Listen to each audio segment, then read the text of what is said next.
माता जी आप क्या कर रही थी खेत में? लावणी कर रहा था मैं तो अचानक से जिस वीडियो को अपन देख रहे हैं तो उस वीडियो से तो ये लग रहा है कि कोई इनकी तकदीर बढ़िया थी, इसलिए ये बच गए। वो कोर्ट स्टेकर लगा हुआ बोल्ट था और आके वीडियो बनाया और हमारी झोपड़ी को बाल दिया और आके फिर उधर से लथपथ है तो पुरुष भी लथपथ है।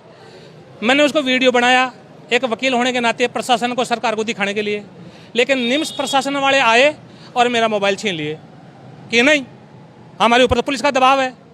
हम राड ले रहा था जड़ मैं यही किया भाई थे कहीं आया तो बस यहाँ खे बस मान तो मार आपके भी हाथ को तोड़ दिया? हाथ तोड़ दिया था लोका सरिया। और फिर भू माफिया आए थे, उन्होंने हमारे साथ मारपीट की है, वहाँ लाई लगा दी उन्होंने। करीबन मेरे हिसाब से उन्होंने जो हमारी फसल थी उसको भी जला दिया।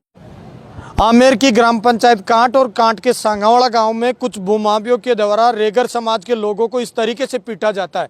लाठी डंडे और सरिये लेकर कुछ भूमाफिया, कुछ ऐसे युवा वहां मौके पर पहुंचते हैं। वो गरीब किसान परिवार से बिलोंग करते थे, रेगर समाज के लोग खेतों में काम कर रहे थे। अचानक से भूमाफिया वहां पहुंचते हैं और इस तरीके से उन लोगों को मारा जाता, पीटा जाता है। आपको इस वीडियो में दिखाई दे रहा होगा कि आपको देखते आपके रोंगटे खड़े हो जाएंगे। उन रेगर समाज के लोगों के खेतों को, जो किसान खेतों को जला दिया जाता है, उनकी खड़ी फसलों को जला दिया जाता है और उन लोगों को इस तरीके से मारा जाता है कि आपको इस वीडियो में दिखाई दे रहा होगा। आखिर सवाल सिर्फ इतना सा है पुलिस प्रशासन से कि कानून सबके लिए बराबर है। उन लोगों के खिलाफ न तो अभी तक एफआईआर होती है, न अभी पुलिस मौके पर पहुंचती है।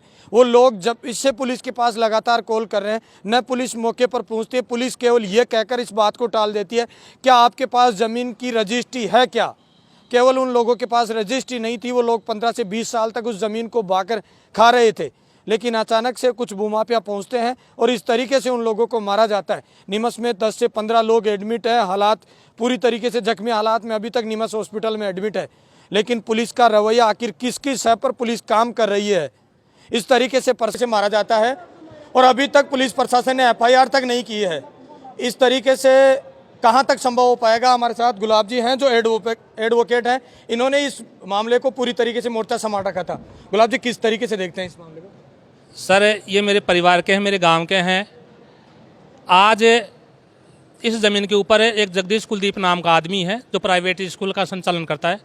वो अपने साथ 60-70 लोगों को लेकर के आए और आकर के इनके ऊपर काम करते हुए महिला और पुरुषों के ऊपर उन्होंने ताबड़तोड़ हमला कर दिया, जिससे कम से कम भी 10 से 11 लोग ये घायल हो गए। हाथ पैर टूट गए, इनके पीठ के ऊपर लगी, सिर में एक के 17 टाँके आए हैं। कुल मिलाकर के पूरे परिवार को इन्होंने घायल कर दिया। और जो मारपीट की है वो सरिया डंडा लाठियों से इन्होंने बेहरे में से इनकी मारपीट की है। मेरे पास भी टेलीफोन गया, मैं जयपुर रहता हूँ, मेरे पास टेलीफोन गया, मैं अभी आया हूँ, मालूमात किया तो इन्होंने ये घटना बताई। हकीकत में घटना यह है कि इनकी एक भाई की बहू थी, वो निसंतान थी, उसके कोई औलाद नहीं थी। इनका जो भाई था जो निसंतान था, उसने वसीयत इनके पक्ष में कर दी। उस वसीयत से ये कोर्ट में भी केस इन्होंने कर रखा है।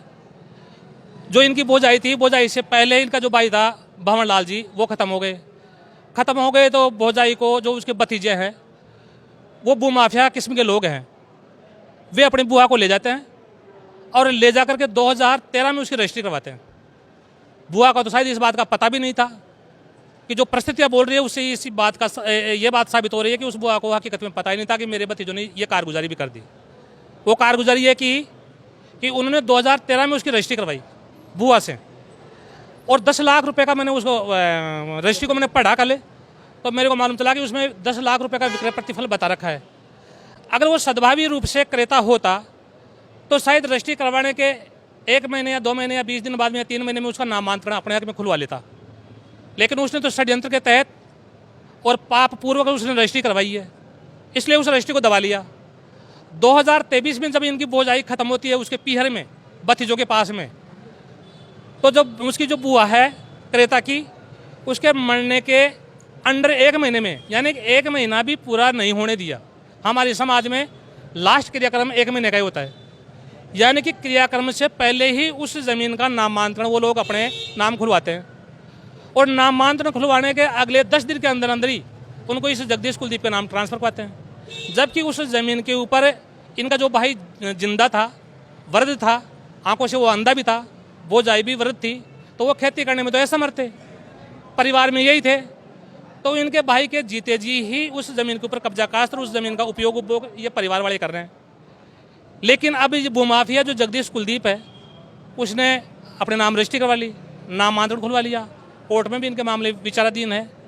आज वो जगदीश कुलदीप अपने साथ 10, 70, 80 लोगों को लेकर के आया और विधि विरुद्ध तरीके से आकर के इनके ऊपर काम करते हुए महिला पुरुषों के ऊपर ताबड़तोड़ हमला कर दिया, जिससे ये घटना घटी है। मैंने वीडियो देखा, उस वीडियो में इस तरीके से मारपीट चल रही है कि देखा नहीं जाएगा उस वीडियो को। ऐसा कहाँ तक संभव है? आप वकील हैं और ये पक्ष इस तरीके से बिलबिला रहा था, फिर वापस इनको निमस हॉस्पिटल लाया गया। निमस में ट्रीटमेंट किस तरीके से किया जा रहा है? सर, जिस वीडियो को अपन देख रहे हैं तो उस वीडियो से तो ये लग रहा है कि कोई इनकी तकदीर बढ़िया थी, इसलिए ये बच गए। नहीं, जिस प्रकार से, जिस अंजाम से उन्होंने घटना को कारित किया है, शायद एक आध या ख़त्म भी हो जाते। इनके पास हथियार भी नहीं थे, ये तो खेती खलिहान का काम करने के लिए गए थे वहाँ। इनको पता भी नहीं था कि इस प्रकार से अचानक ताबड़तोड़ हमला हमारे ऊपर होगा। हमला होने के बाद में निम्स अस्पताल में इनको लेकर के आए।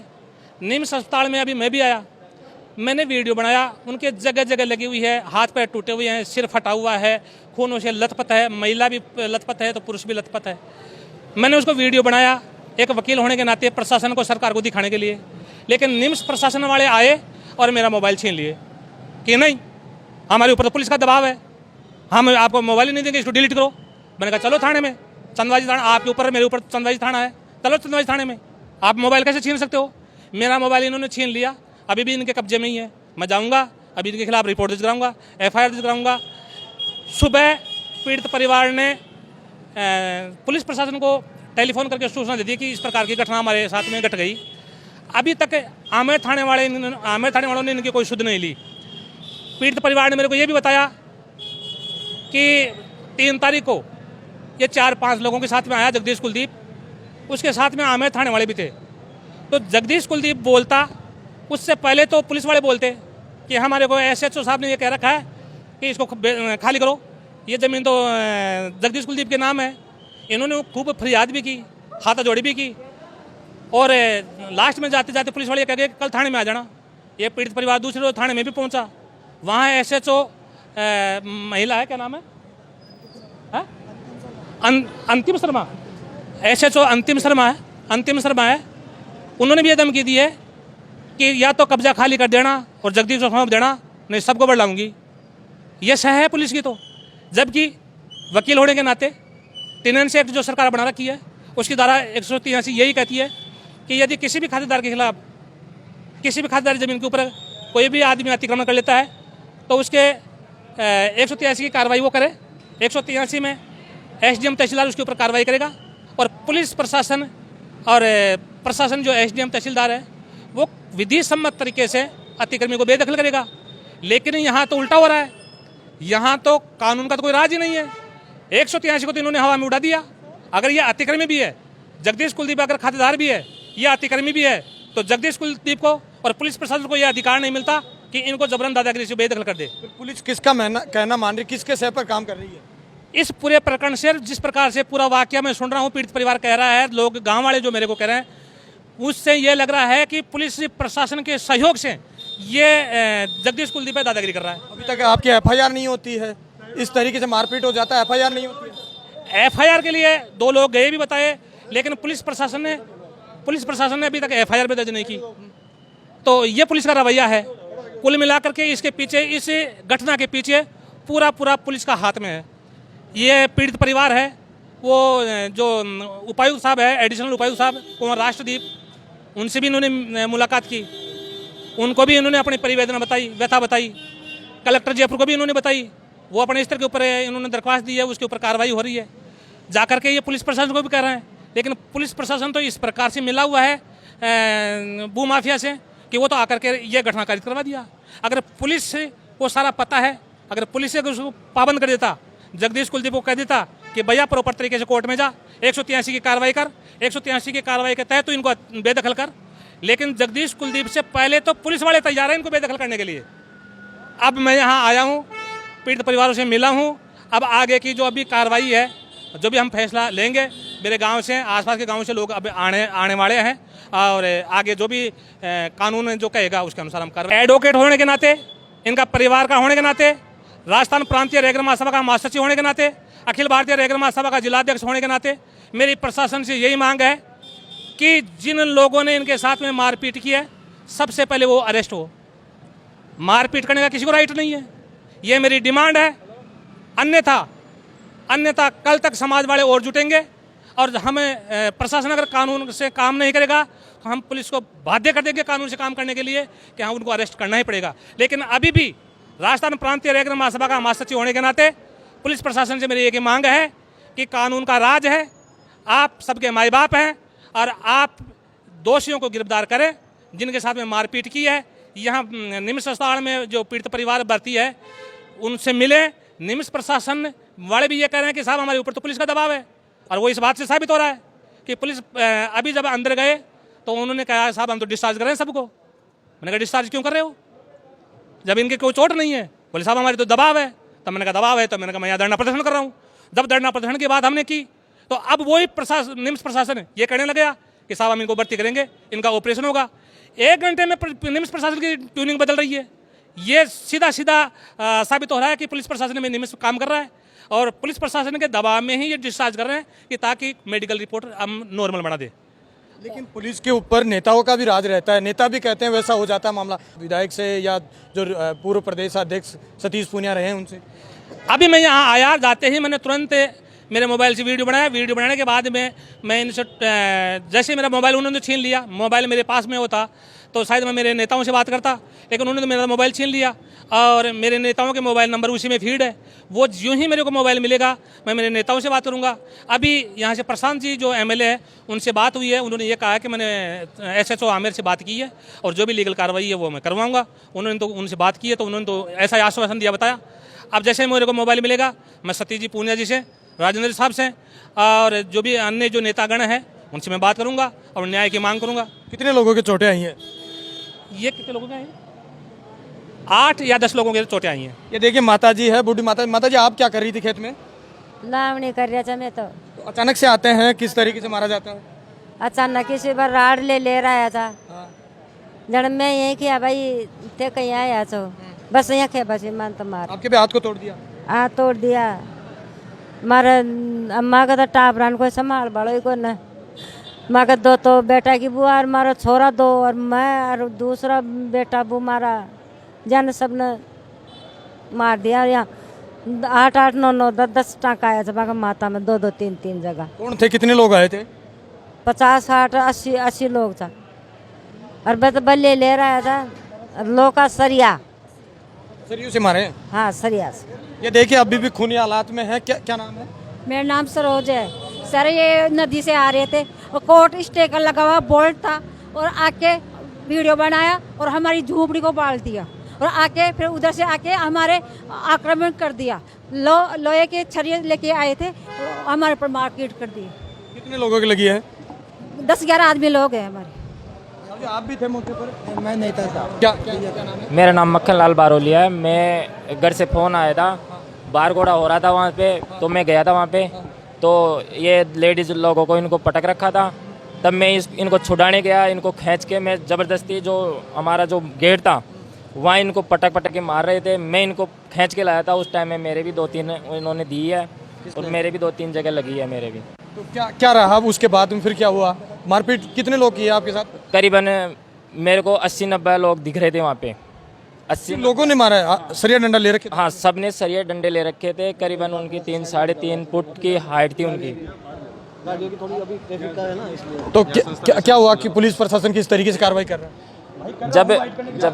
जब इससे पहले